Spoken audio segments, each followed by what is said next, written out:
Cubro a mis hijos de besos, pero hay algo entre sus labios y los míos. Y este algo horrible es lo que se interpone entre los placeres de la vida y yo. ¡Wow! ¡Qué palabras tan fuertes!, ¿verdad? Fueron documentadas por el psiquiatra Griesinger allá por 1867. Es una cita desgarradora, pero nos ayuda a humanizar esta condición clínica de inmediato. Nos muestra que no estamos hablando solo de estar triste, sino de una pérdida literal, física y emocional de la capacidad para sentir el gozo de vivir.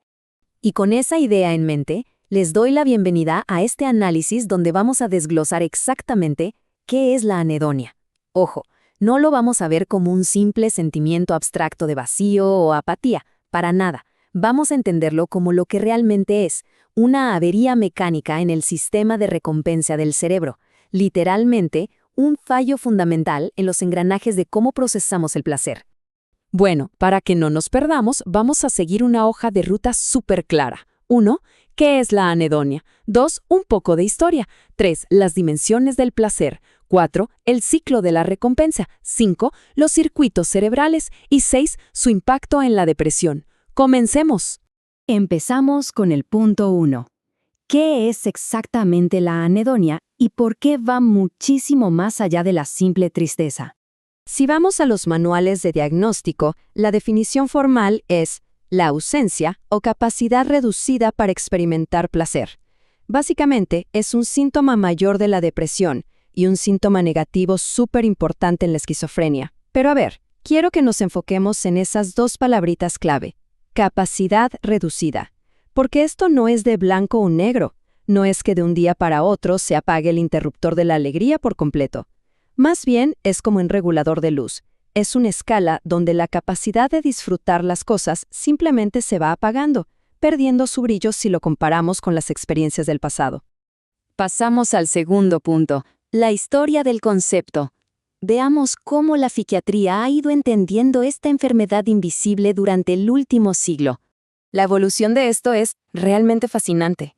Miren, en 1896, el psicólogo Theodule Ribot inventó el término anedonia. Su lógica era brillante. Si la anestesia es cuando no sientes dolor, pues la anedonia es cuando estás anestesiado para el placer. Luego, en 1913, Emil Kraepelin lo llamó una extinción del afecto hacia los seres queridos. Y dando un salto a los años 70, investigadores como Rado y Klein se dieron cuenta de que esto no era solo una indiferencia general, sino una pieza clave, indispensable, para diagnosticar esquizofrenia y depresiones severas. Pasó de ser un simple detalle a ser el centro del diagnóstico. Número 3. Las dimensiones del placer. Porque claro, tenemos que categorizar esto que suena tan abstracto. Resulta que el placer no es una sola cosa monolítica, tiene categorías y por eso la anedonia aísla a las personas de formas muy distintas. Por un lado tenemos la anedonia física. Imagínense perder por completo el gusto por su comida favorita, o no sentir nada con un abrazo o al hacer ejercicio. Todo eso se apaga. Y por otro lado está la anedonia social, que la verdad es desgarradora. Es perder esa chispa al interactuar con amigos o familia.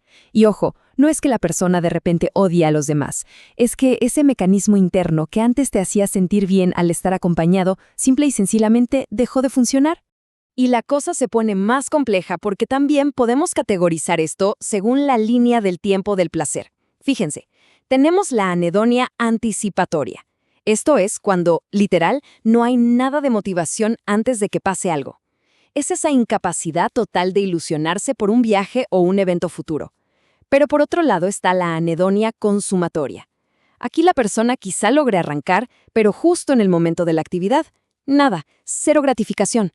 O sea, algunos no tienen la energía para empezar y otros empiezan, pero el acto en sí los deja completamente vacíos. Lo que nos lleva al punto 4, el ciclo de la recompensa. ¿Cómo procesa nuestro cerebro este placer? Vamos a entender cómo funciona el motor por dentro. Y esto ilustra la mecánica de forma brillante. El placer no es un chispazo de un segundo, es todo un ciclo con 3 fases súper definidas. Arranca con la fase apetitiva. De ahí sube hasta la fase consumatoria, que es el pico máximo del disfrute, y después baja hacia la fase de saciedad. Si algo falla en cualquier punto de esta montaña rusa, ¡pum!, aparece la anedonia. Para que quede clarísimo, imaginemos que el placer es como el motor de un coche. El primer paso, el deseo, Es el motor de arranque.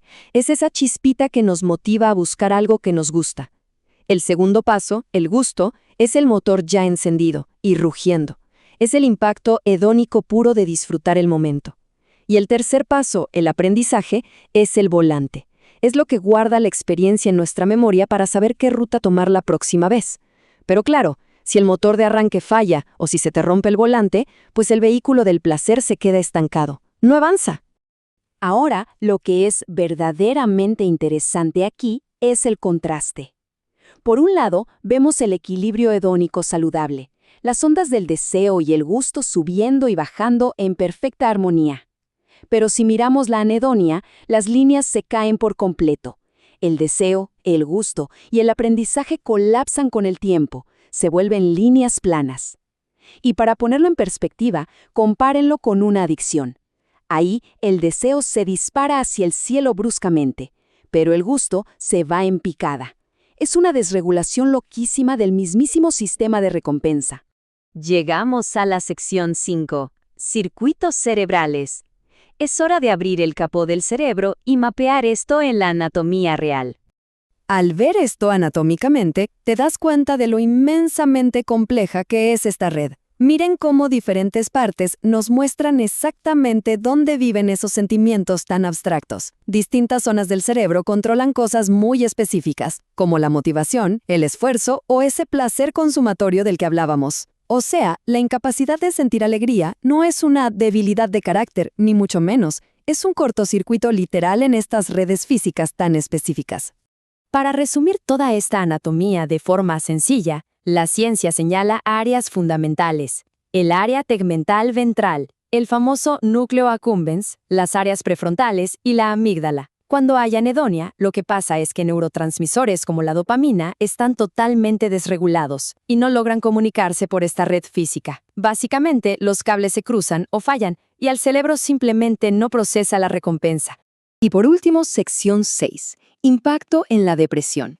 Hablemos de las realidades clínicas y alejémonos de la biología microscópica por un momento. Para anclar esto en la vida real, veamos los datos de un estudio clínico de 2021. Fue un seguimiento súper riguroso de 48 pacientes a lo largo de 6 meses, directamente en las consultas externas de psiquiatría de un hospital general. Esto nos da una fotografía perfecta del día a día clínico de estos pacientes. Entonces, agárrense porque el dato clave es este: 67%. Esa fue la prevalencia masiva de la anedonia en la primera visita de estos pacientes. Estamos hablando de que más de 2/3 de las personas que buscaban ayuda tenían este sistema de recompensa totalmente averiado. Es muchísimo. Pero fíjense en el impacto de los datos después de la intervención médica. En la última visita, la anedonia bajó al 29%. Hubo una mejora clara, sin duda. Pero aquí está el detalle crítico que notaron los investigadores.